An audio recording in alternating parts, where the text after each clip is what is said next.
Njengamanje ingoma esihamba phambili kuMaskandi ingoma kaMjabulisi ethi Bogela. Abaculi abafike kuqala kunoMjabulisi endimeni kaMaskandi basivumela ukuthi hayi cha usebenzile uMjabulisi.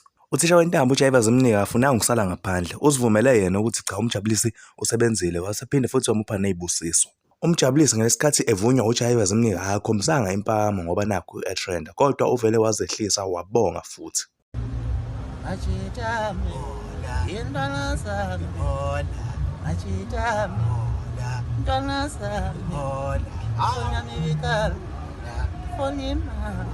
Awuyishanga mfana le ngoma.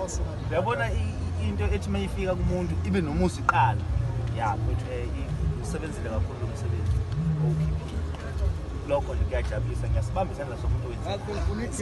Sibambe nje. Mina ngiyajabula kakhulu mangithinta isandla sobuthi abadala sebeyindimeni sebekhule kakhulu sinomkantsho sobonga. Umkantsho sobonga. Ngijabula kakhulu mangibamba isandla sabo ngoba ngisho nakhona ngoba ngisibamba isandla khona ngikudonsayo. Yibusiso le. Khona ngikudonsayo. Yibusiso siphinde. Ngisiphinde futhi futhi le ngizoyikhipha for sure izobe siyigcwala sengidonsa umnikazi. Khululeka mbowami. Mhlambe nje ngoba uNkulunkulu mayesasibekile siyokwenza siso mhlambe kwasikhathi. Asibonga futhi.